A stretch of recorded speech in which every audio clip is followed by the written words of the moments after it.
के वक्त में पिए, रात के वक्त में पिए साथ, रकीब को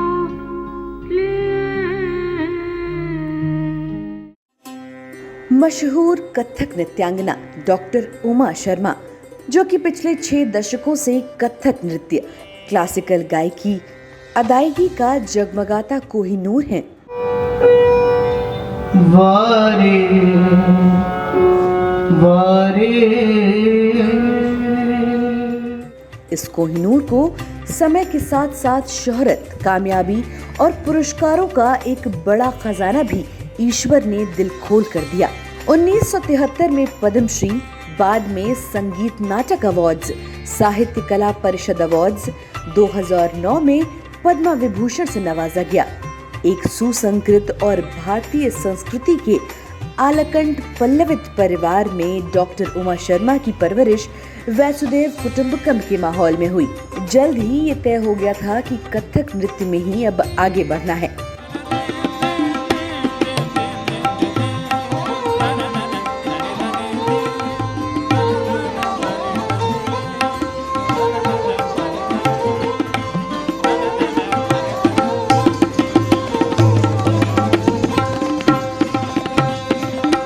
दोनों गुरुओं यथा आदरणीय शंभू महाराज जी, लखनऊ घराना और श्री सुंदर प्रसाद जी, जयपुर घराना से शिक्षा प्राप्त की। एक ओर जहां नजाकत, नफासत और अदा नृत्य था, वहीं दूसरी ओर कवित्व, वीर रस, खुले और बोल्ड मूव्स थे। डॉक्टर उमा शर्मा ने इस दोनों कलाओं को बेहद दिलकश अदाओं, अंदाज और नृत्य की चपलता से इसमें अपना जादुई रूप समाहित कर दिया।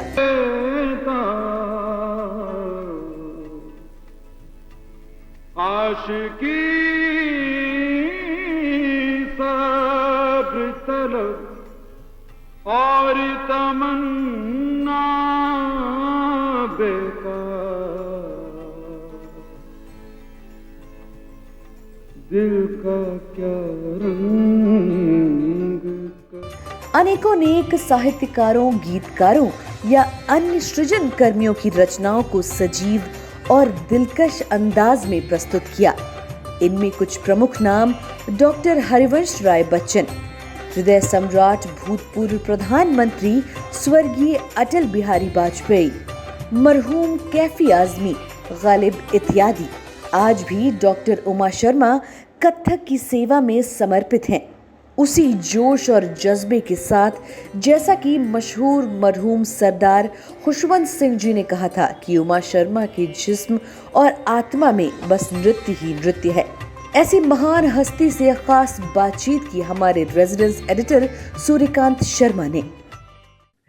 नाजरीन, आदाब, नमस्कार। और मैं शुरुआत करना चाहूंगा एक खास शख्सियत के बारे में बता करके।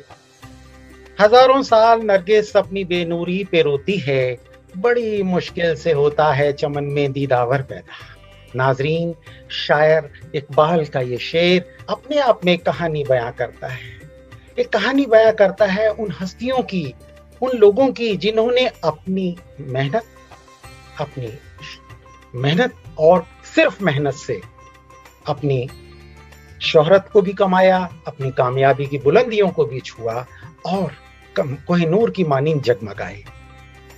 आज जो हम आपकी मुलाकात करवाने वाले हैं वो एक ऐसी हस्ती है जिसे आप देखते ही याद आ जाएगा और पूरी, जैसे कहते हैं फिल्म की एक रील घूमती है, उस तरह से आपके सामने वो हस्ती नजर आएगी।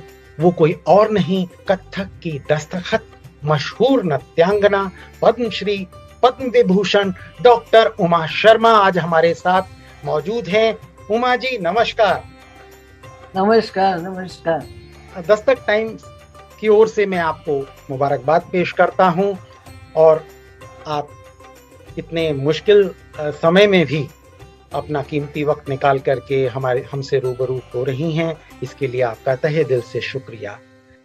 उमा जी, आप एक लगभग लगभग मैं समझता हूँ पिछले 60-65 बरस से कथक के आसमान में एक जगमगाता धूमकेतु हैं। और अगर मेरी ईश्वर से प्रार्थना है कि आप ध्रुव तारे की तरह से रहें, तो मैं आपसे जानना चाहूंगा अपने नाजरीन के लिए कि आपकी शुरुआती जिंदगी कैसी थी, आपके माता पिता कौन थे, आपकी स्कूली शिक्षा कैसी हुई? सूर्यकांत जी, मैं बड़े ऑर्थोडॉक्स ब्राह्मण फैमिली से हूँ। बहुत पूजा पाठी वाले मेरे माता पिता। माय फादर वॉज, मेरे पिताजी संस्कृत स्कॉलर थे। वो तो ऐसे हिंदी में बातचीत ही नहीं करते थे। मेरे ताऊजी से, मेरे पिताजी के बड़े भाई से वो आपस में दोनों संस्कृत में ही बात करते थे जी। संस्कृत के आचार्य थे। पढ़ी लिखी फैमिली, लेकिन बहुत रिलीजियस, कट्टर पूजा पाठी उस परिवार से मैं हूँ। और मैं उन्हीं संस्कारों को लेकर आगे बढ़ी और इसीलिए मैंने कथक नृत्य में कवियों को जोड़ा, चाहे वो संस्कृत को हो, चाहे वो उर्दू के हो, चाहे वो हिंदी के हो, चाहे वो पंजाबी के हो, चाहे वो बंगाली, हर को लिया मैंने जी। हर अच्छा, एक को जी। हर पोएट को। जी, आपकी स्कूली शिक्षा कहाँ हुई, आपकी पैदाइश कहाँ हुई? क्योंकि हम चाहते हैं सिलसिलेवार आपकी पर्सनैलिटी को लोग अपने नाजरीन के सामने बताएं। मैं बिल्कुल दिल्ली की हूँ। जी। दिल्ली में पैदाइश और दिल्ली से ही जाना है मुझे। अरे वाह, क्या बात। मैं दिल्ली वाली हूँ, पक्के बिल्कुल दिल्ली दिल वालों की। दिल्ली मैंने दिल वालों। सूर्यकांत जी वो दिल्ली देखा है जी। जब गाड़ियां नहीं थी, टांगे चलते थे, चिड़ियाएं चहचहाती थी। जी। सब जगह जिसको कहना चाहिए कि हम ऐसी चिड़िया वो देखने को भी नहीं मिलती जिनको हम ढूंढते फिर रहे हैं। गुच्छे के गुच्छे चिड़ियों के आते थे। जी। मेरी माता जी चावल फैला देती थी, गेहूं फैला दी थी, वो चिक के चली जाती थी।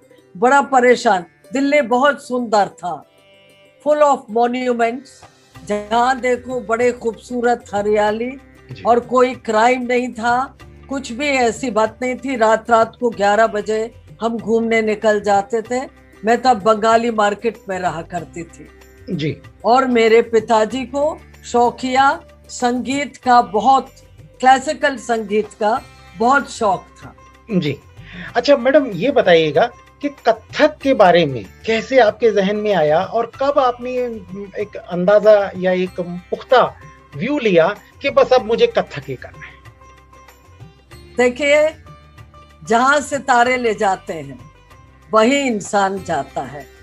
जो सितारे बोलते हैं, जो इस किस्मत में लिखा होता है। तो जैसा मैंने बताया आपको कि मेरे संस्कार बने मेरे माता पिताजी से। जी। पंडित वासुदेव शर्मा उनका नाम था। जी जी जी। मेरी माता जी का नाम श्रीमती रत्नाबाई। सब हम लोग राजस्थान मध्य प्रदेश के बॉर्डर से, धौलपुर स्टेट से बिलोंग करते हैं। अच्छा, वहां से आप दिल्ली आए? जी। क्योंकि उनको संगीत बहुत शौक था, इसलिए मेरे संस्कार कवियों में गए, पढ़ाई में गए। पढ़ाई मैंने दिल्ली में ही की। सेंट थॉमस बाइबल पढ़ाते थे, लेकिन क्योंकि the only Protestant church in Saint Thomas जहाँ मैं पढ़ी थी, तो मैं बड़ा ऑब्जेक्शन किया करती थी बचपन में। पर मेरी माता जी एक तरफ से बड़ी ब्रॉड माइंडेड थी तो बड़ी रिलीजियस, कृष्ण भक्त, वैष्णव संप्रदाय के हम लोग हैं जी। लेकिन वो कहती थी देखो किसी को बुरा मत कहो, सबको पढ़ो, सब में ईश्वर मौजूद है। वो ये सिखाया करते थे। वसुधैव कुटुंबकम वाली बात। बहुत अच्छा जी, वसुधैव कुटुंबकम वाली बात। जी जी। और उन्हीं की वजह से, संगीत की वजह से मैं कुछ संगीत गाने लग गई थी बचपन में। जी। और बचपन में मैं गाया करती थी तो मेरे पिताजी ये कहते थे उमा तुम गाना सीखना। लेकिन मेरी जो बड़ी बहन है रमा रंजन, अब वो शादीशुदा है, उनका परिवार है, बच्चे हैं सब बड़े बड़े, तो वो डांस किया करती थी। क्लासिकल डांस, जी। खासतौर से भरतनाट्यम। और हमारे पिताजी ने शौक में आके एक बच्चों के लिए एक अपनी कॉलोनी में अपने ही घर में स्कूल खोल दिया था। उसमें एक कथक डांस का टीचर आता था, गिरवर दयाल। वो अभी भी मैं उनको मानती हूँ। मैंने बचपन की शिक्षा, फिर मेरा रुझान नृत्य की तरफ होने लग गया और मैं डांस की तरफ जाने लग गई, लेकिन गाती भी थी। मेरे पिताजी कहते थे आवाज अच्छी है बेटा, गाना गाओ तुम। तो मैं नृत्य की ओर भी खिंच रही, संगीत की ओर भी गाती रहती थी, नृत्य की ओर भी जाती रहती थी। पर अल्टीमेटली मैं नृत्य में आ गई। जी, बहुत तो खूबसूरत। मैंने नृत्य संगीत को अपना के रखा है। जैसे ठुमरी भाव बताती हूँ जी। तो गा के भाव बताती हूँ, खुद गा के मुझे बड़ा आनंद मिलता है, मुझे बड़ा जी। अच्छा लगता है। जी, अच्छा, यहीं से तो हम ये चलते मेरा हैं। जी। बचपन जो है मेरा जी, दिल्ली में ही गुजरा दिल्ली में ही गुजरा। यहीं से फिर और आपने अभी तक दिल्ली में हूँ जी, और दिल्ली के उतार चढ़ाव देख रही हूँ। जी हाँ, बिल्कुल बिल्कुल, आपने लेकिन बहुत। सूर्यकांत जी, जी मैं दिल्ली को कहती हूँ बिचारी दिल्ली, जी और दिल्ली के उतार चढ़ाव देख रही हूँ। जी हाँ, बिल्कुल बिल्कुल, आपने लेकिन बहुत। सूर्यकांत जी, जी मैं दिल्ली को कहती हूँ बिचारी दिल्ली। हाँ, देखिए, फिलहाल कोविड क्योंकि का एक माहौल चल रहा है, तो इसमें एक अलग स्थिति, वो उस पर मैं बाद में तो आऊंगा। उस वो पर मैं तो बाद में पूरी आता हूँ। दुनिया में। जी हाँ, उस पर मैं बाद में आता हूँ। यहीं से हम चलते हैं आपके दोनों गुरुओं के बारे में, जो आदरणीय शंभू जी, जो कि लखनऊ घराना से थे, और जयपुर घराना से सुंदर प्रसाद जी। दोनों से आपने सीखा, और दोनों से जो सीखा उसका फ्यूजन कर दिया और एक अलग मंजर पेश किया। ये कैसे संभव हुआ? सूर्यकांत जी, मैं इस विषय में जी थोड़ा सा बोलना चाहूंगी। जी जी जी ये कथक नृत्य है। जी जयपुर घराने की अपनी खासियत है, जी लखनऊ घराने की अपनी खासियत है, पर है कथक। कथा कहे सो कथक कहलावे। अरे वाह, अयोध्या के मंदिर से कथाक वाचक निकले। वो थोड़ा थोड़ा आत्म विभोर होकर वो नाचा करते थे। जी बहुत वर्षों पहले मुझे एक कथाकार से मेरे गुरु शंभू महाराज जी ने मुझे मिलवाया। वो मेरे घर पे आए, मैंने उनको नृत्य करते हुए देखा। अंतर इतना ही था कि हम घूंघट हाथ से बताते हैं कथक नृत्य में, और वो ओढ़नी लेकर और उन्होंने यूं किया।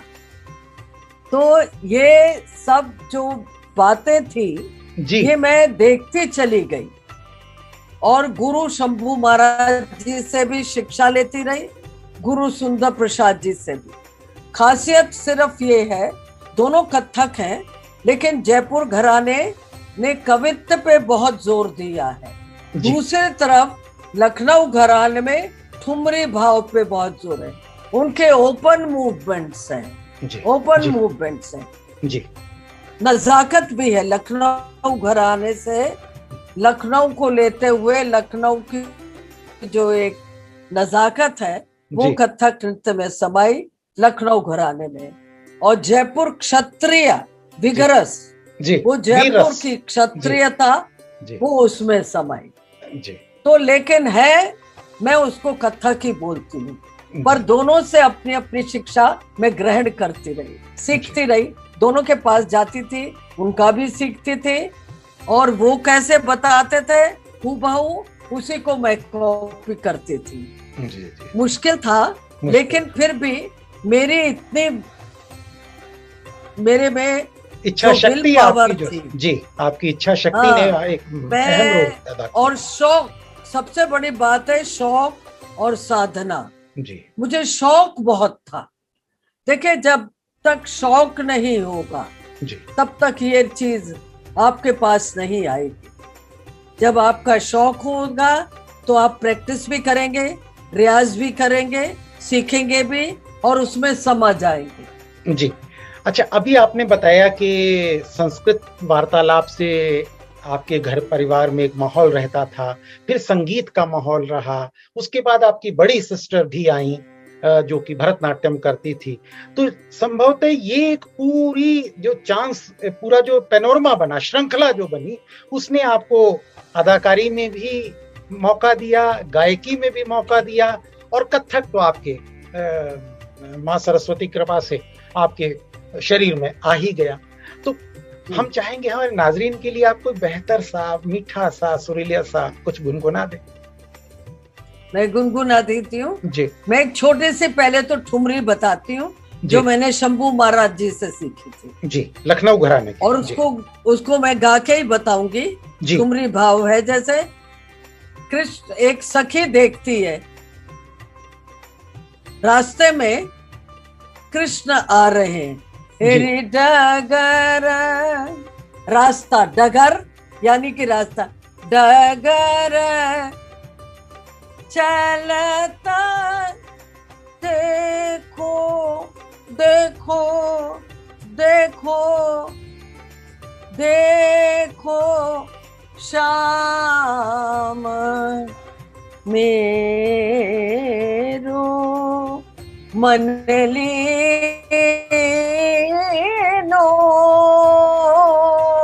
लीनो डगर चलत देखो शाम शाम शाम।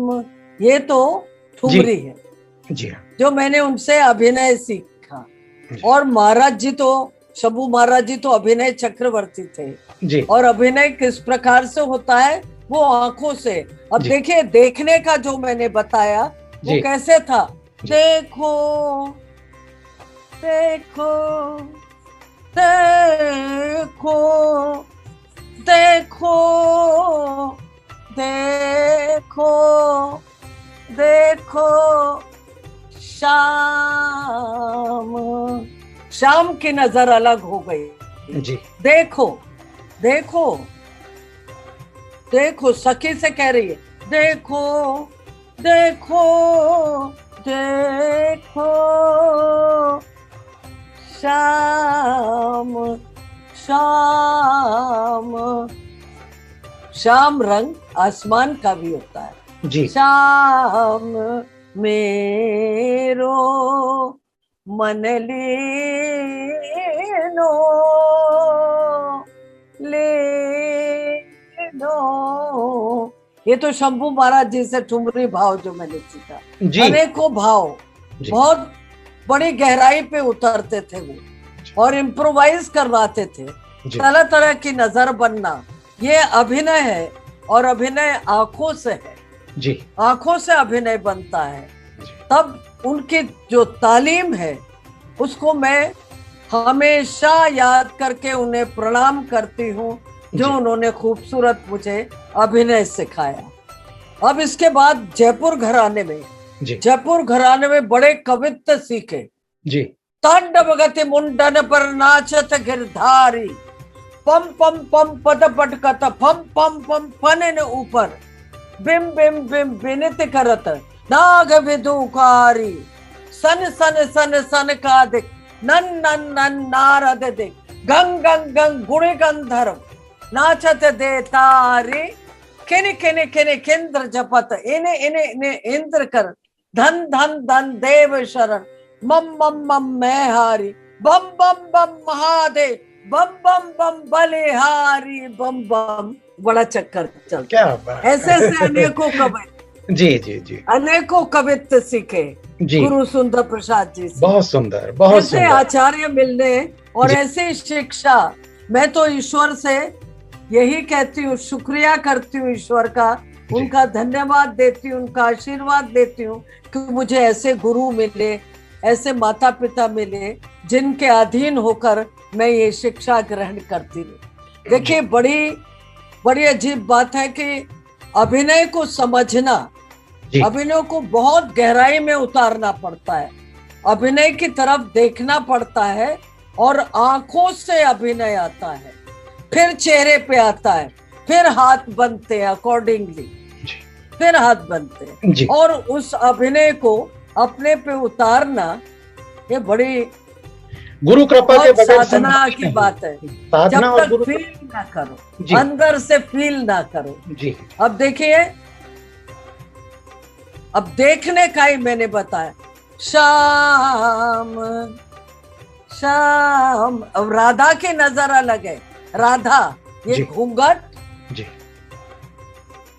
शाम शाम शाम श्याम, ये राधा है। पर कृष्ण श्याम श्याम श्याम, ये कृष्ण। जी तो अलग अलग नजर बनना ये बड़ा मुख्य रूप से इसको समझना चाहिए, फिर उसको फील करना। जब मैं अपने गुरु के पास गई थी, शंभू महाराज जी के पास, तो हम 20 जने खड़े हुए थे और जी। मेरी तरफ एकटक देखते रहे। जी फिर कहते हैं ये अभिनय करेगी, तो मुझसे वो मुझे शब्द अभी तक याद है महाराज जी का। जी और तब से आज तक मैं उनकी कृपा से अभिनय कर। अच्छा उमा जी, मैं आपसे ये पूछना चाहूंगा कि आप देश विदेश हर जगह घूमी हैं, एक बड़ा पब्लिक जीवन आपने जिया है। आपकी लाइफ में कोई ऐसा टर्निंग पॉइंट आया हो जो आज तक आपने शेयर ना किया हो और हमारे दस्तक टाइम्स के लिए आप शेयर करना चाहें, बताना चाहें, कोई ऐसा लाइफ का टर्निंग पॉइंट जहां से आपकी पूरी पर्सनैलिटी बदल गई? 1961 से मैंने भ्रमण शुरू किया। अनेकों बार मैं रशिया गई, अमेरिका गई, जापान गई, कहाँ नहीं गई जी ईरान भी गई 2-3 बार। जी वहां पर मैंने ईरानी पोएट को लिया, जी। हाफिज शिराजी। जुल्फ शुफ्त खोई कर दे खानदान लबू मस्त, फिर रहन चौको गजल खानो सुराही दरदस्त। फारसी गजल को सीखा, बड़ी मेहनत की, बिल्कुल एक्सेंट ईरानी फारसी, जी ईरानी पर्शियन मैंने गा के वहां पर भाव बताया। उसी नफासत और नजाकत से। जी जब मैं वहां कर रही थी तो जी। उसके बाद मेरा राष्ट्रपति भवन में प्रोग्राम हुआ जी और मैं नाच रही थी, खूब धमाके से नाच रही थी कथक। जी और उसके बाद मैंने ये गजल ले ली अच्छा और ये गजल गा के मैंने ईरानी फारसी में, क्योंकि शाह ऑफ ईरान और उनकी क्वीन दोनों मौजूद थे और उस वक्त पता नहीं पंडित नेहरू थे या इंदिरा गांधी जी थी, मुझे ध्यान नहीं है अभी। जी जी जी पर जब प्रोग्राम खत्म हुआ तो जी। बीच में मेरा घुंघरू टूट गया। अच्छा जी अच्छा रस्सी टूट गई जी घुंघरू की जी। और मैं नाचती रही एक पांव से। जी एंड वो सबने महसूस किया कि मैंने किस तरीके से उस नाच को मैं निभाती चली गई। तो शाह की क्वीन मेरे पास में आई, कहने लगी I remember you did the same गजल इन हाफिज शिराजी फेस्टिवल इन ईरान। जी जी तो ये आपका एक टर्निंग पॉइंट रहा। Remember it and it's amazing. हाँ, एक टर्निंग पॉइंट रहा। और उन्होंने ये भी कहा इट्स वेरी अमेजिंग कि आप एक पाँव से कैसे नाचती रही, क्योंकि आपका घुंघरू टूट गया था। घुंघरू टूटने के बावजूद एक पाँव पर नाचना बहुत बड़ी बात है। वो मैं अभी तक भूलती नहीं। उसमें विल पावर होनी चाहिए। That is the what you need. जी अच्छा, यहीं से चलते हैं अब आपके कि किस तरह से आप कथक का मुस्तकबिल बेहतर कर रही हैं, क्योंकि ये माना जाता है कलाकार की वो संतुष्टि तब मिलती है जब उसके शागिर्द उसकी अपेक्षाओं पर खरे उतर करके परफॉर्मेंस दें। तो जो आपका ट्रेनिंग स्कूल है वो क्या कर रहा है इस बारे में, उसके बारे में? मैं बहुत सख्त टीचर हूँ। मैं हर चीज जैसे मेरे गुरु करते थे कि वो खड़े होने का तरीका ये होता है, हस्तक जो बने, मुद्राएं जो बने, बॉडी मूवमेंट, देखने का ढंग, वो सब बड़ा गौर से देखा करते थे। दोनों ही गुरु। मैं इतना कहना चाहूंगी कि अपने अपने खूबियां थी दोनों गुरु में, जो मैंने अपनाने की बड़ी मुश्किल से कोशिश की। मैं उनकी बात को बड़े गौर से समझती चली गई और फिर मैं साधना करती थी, प्रैक्टिस करती थी 8-8, 9-9 घंटे। और अब वही चीज मैं अपने शागिर्दों से करवाती हूँ। मेरे अनेकों बहुत अच्छे अच्छे शागिर्द उभर के आ रहे हैं। मेरे भाई की बिटिया राधिका शाह, वो बड़ी टैलेंटेड बच्ची है। उसने, उसके चेहरे पर अभिनय है, कुदरती अभिनय, और अभिनय का कुदरती होना बहुत जरूरी बात, निहायत जरूरी, बहुत जरूरी है। बिल्कुल। तो वो बहुत अच्छा नाचती है। वो भी है, मेरे दूसरे स्कूल के शागिर्द हैं, बहुत अच्छा कर रहे हैं। उनमें से 8-10 लड़कियां बड़ी अच्छी निकल के आ रही हैं, जिनको मैं पेश करने वाली हूँ, और वो उभर के आएंगी, क्योंकि उन्होंने तालीम ली है जयपुर घराने की और लखनऊ घराने की, दोनों की, उमा शर्मा से। और बड़ी मेहनत करती हूँ मैं, और मेहनत करती है जी। अच्छा उमा जी, आप हर समारोह की रूह हैं। जैसे अगर मैं एग्जाम्पल तौर पे कहूँ कि भाई शरद पूर्णिमा की महारास, या महारास लीला, हाँ महारास लीला, या फिर हरिदास तानसेन संगीत समारोह, जन्माष्टमी, कितने गिनाऊं, सवाल छोटा पड़ जाएगा। लेकिन इसमें कोई ऐसा दिलचस्प वाकया हुआ हो जो आप शेयर करना चाहें? बिल्कुल करूंगी जी। मैं वृंदावन गई थी जी, वहां से शुरू करूंगी रासलीला सीखने जी। और 4-5 साल तक मैं जाती रही। धर्मशाला इतनी नहीं थी तब, ये मैं आपको बात कर रही हूँ 67, 69 की बात जी। तो मैं वहां पर बड़ी मेहनत करती थी। तो मैं वहां अपने गुरु के पास में रासलीला को अध्ययन करने गई, जो कि मेरे बड़े साहित्यकार, एक्स संगीत नाटक अकेडमी सेक्रेटरी, बड़े भारी साहित्यकार थे, डॉक्टर सुरेश अवस्थी जी।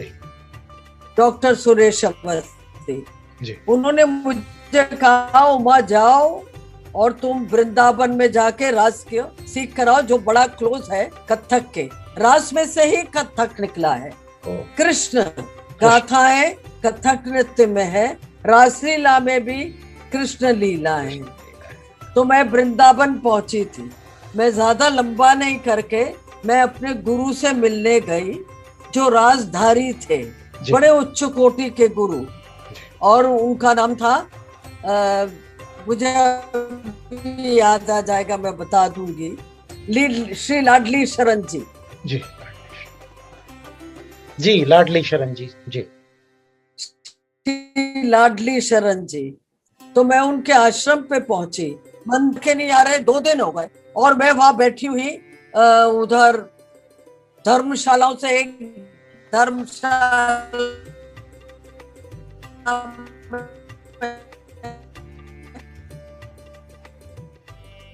एक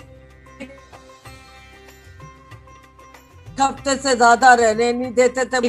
अब लाडली शरण जी ने स्वीकार करने से पहले पूछा, कौन जाति की हो? तो मैंने कहा मैं ब्राह्मण हूँ।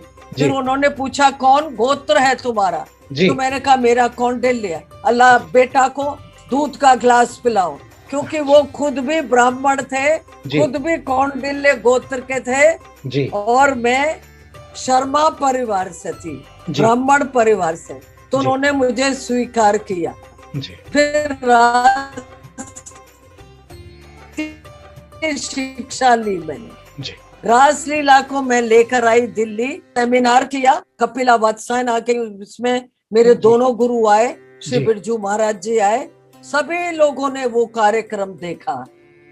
तब से मैंने महारास लीला कार्यक्रम नृत्य पक्ष को लेकर शुरू कर दी, जो आज तक बिरला मंदिर के उद्यान में शरद पूर्णिमा के सुअवसर पर बच्चे सारे मेरे स्कूल के उसमें पार्टिसिपेट करते हैं, मेरे सब सीनियर डिसाइपल्स राधा कृष्ण बनते हैं और बड़ा आनंदमय है।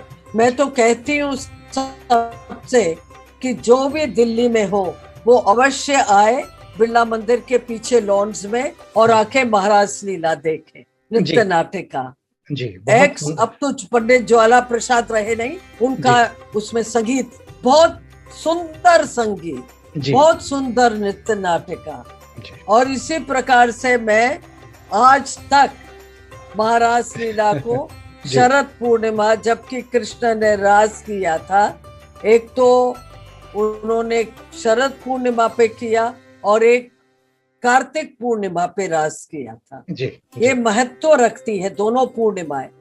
तो मैं अभी तक, देखिए मुझे कोरोना से डर नहीं लगता, लेकिन एहतियात जरूर बरतना पड़ता है। कोविड प्रोटोकॉल का तो पालन बहुत बढ़ना पड़ेगा। आखिरी सवाल मेरा उसी पर था कि कहते हैं कि कला वो है जो काल से भी लोहा ले ले। मैं फिर से दोहराता हूं, कला वो है जो काल से भी लोहा ले ले, और कोविड काल का पर्याय है। तो आप कैसे, हम ये आपसे जानना चाहेंगे कि ये जो डांस है, ये ललित कलाएं जो हैं, वो कोविड काल में और पोस्ट कोविड काल के अंदर कैसे आदमी को बेहतर बना सकती है? चलते चलते आपकी एक टिप्पणी। देखिए, बात सुनिए, बेहतर बनाने का अर्थ ये है सबसे पहले कि जैसा हमको बताया गया है वो सारी की सारी हमें बातें पूरी करनी चाहिए। मास्क लगा के रखना, घर से बाहर नहीं निकलना, इस बीमारी से बचोगे, इस बीमारी से बच के रहना है हमें। ईश्वर की कृपा, ईश्वर का ध्यान करना चाहिए। ईश्वर को भूल गया इंसान, कर्म कर रहा है ऐसे जो उसको बुरे कर्म नहीं करने चाहिए। बेईमानी इतनी बढ़ रही है और इतना क्राइम बढ़ रहा है, उस सब को हटा के ईश्वर का ध्यान करे। ये काल कभी हमारे करीब नहीं आएगा अगर आप ईश्वर पक्षी हैं, आप ईश्वर का ध्यान करेंगे और कोविड के सारे रूल्स को फॉलो करेंगे तो आपके पास में कोई कष्ट नहीं आएगा। मैं ऐसे पर आपको मैं सुनाना चाहती हूँ जी।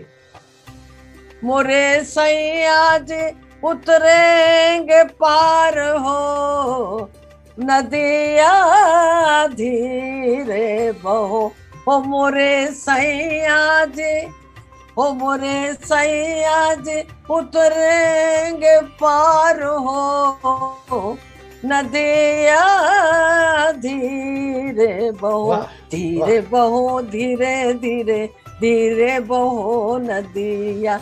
बड़ी पुरानी पिक्चर है जी हाँ, उसका गाना है ये। जी हाँ, तो बस जी और उसी बात को हमें ध्यान रखना है कि हमें ईश्वर से डरना है, मेहनत करनी है और कोविड के जितने रूल्स हैं उनको हम फॉलो करके अपना बचाव करते रहे। हमारे पास काल नहीं आएगा, कभी नहीं आएगा। मैं यही आपसे एक थोड़ा सा एक दो शब्दों वाक्यों में जानना चाह रहा था कि जो डांस है वो इस पीरियड में कैसे हमें स्वस्थ रख सकता है। योग की अपनी महिमा है, यम नियम आसन प्राणायाम, लेकिन ये जो डांस है ये हमें कोविड काल में कैसे बचा सकता है? आप एक प्रसिद्ध नृत्यांगना रही हैं, आप पद्मश्री हैं, पद्म विभूषण, आपका एक लंबा अनुभव है, आप क्या कहना चाहेंगे ये डांस के विषय में कोविड काल से बचने? एज फार एज कथक, हालांकि मैंने सारे नृत्य सीखे, सारे रामायण में मैंने सीता का पाठ भी किया, भारतीय कला केंद्र के रामायण में पता नहीं कितने साल तक सीता का बन के रोल करती रही। मैंने जो भी नृत्य किया है सब में पैर का काम होता है, श्वास का काम होता है, हाथ चलते हैं, ता थे ता, कितने एक्सरसाइज है, बॉडी मूवमेंट होते हैं, दाएं बाएं मुड़ना, आगे पीछे मुड़ना, ये सब सारे योगिक एक्सरसाइज हैं। और उसमें हमको कितने एक्सरसाइज की पसीना आ जाता है और पसीना आने से हमारी सारी बीमारियां भाग। अगर हम एक्सरसाइज करेंगे, इतनी भरसक एक्सरसाइज है कि पसीने पसीने आदमी हो जाता है, तो कैसे होगा आदमी, बीमारी कैसे आएगी? आगे बढ़ेगा, मेहनत करोगे, ईश्वर को जरूर याद करो, ईश्वर से जरूर डर के रहो। बस ये सबसे बड़ी बात है, ईश्वर से डरना, मेहनत करना, और अगर नृत्य को आपने अपनाया है तो उस पर मेहनत कीजिए। वो खुद अपने आप में बहुत बड़ी एक्सरसाइज है, योगा है। उससे मुझे तो बहुत आनंद मिलता है। मैं तो पता नहीं, जब नृत्य करती हूँ और उसका आनंद उठाती हूँ, मुझे सब दिखते हैं, मुझे दुनिया भी दिखती है, मुझे परमात्मा भी दिखते हैं, मुझे अपनी मेहनत भी दिखती है। मुझे सरस्वती जी को मैं प्रणाम करती हूँ कि या कुंदेन्दु तुषार हार धवला, या शुभ्र वस्ताविता, या वीणावर दंड मंडित, या श्वेत पद्मासना, या ब्रह्माच्युत शंकर प्रभृति हृदय सदा वंदिता, सा मां पातु सरस्वती भगवती निशेष जाड्यापहा। आपसे बातचीत का सिलसिला मन कर रहा था और देर तक जारी रखें, लेकिन समय की अपनी पाबंदी है। आपने कीमती वक्त में से ये वक्त निकाला, इसके लिए हम आपसे तहे दिल से दस्तक टाइम्स की ओर से आपका बहुत बहुत आभार, और ईश्वर हमसे प्रार्थना करते हैं हमें कोई एक और मौका आपसे फिर से मुलाकात करने का दे। मैं जाते जाते कहना चाहूंगी, मेरे सारे फेस्टिवल्स होंगे, गालिब, स्वामी हरिदास तानसेन, महाराज लीला, जन्माष्टमी। प्रणाम, नमस्कार। नमस्कार। तो नाजरीन, ये थी मशहूर कथक नृत्यांगना पद्मश्री पद्म विभूषण डॉक्टर उमा शर्मा। दस्तक टाइम की ओर से आपका बहुत बहुत आभार, और भविष्य में हमारी कोशिश होगी कि ऐसी ही अजीम हस्तियों से आपको मिलवाते रहें। तब तक के लिए दीजिए मुझे यानी सूर्यकांत शर्मा को इजाजत। नमस्कार।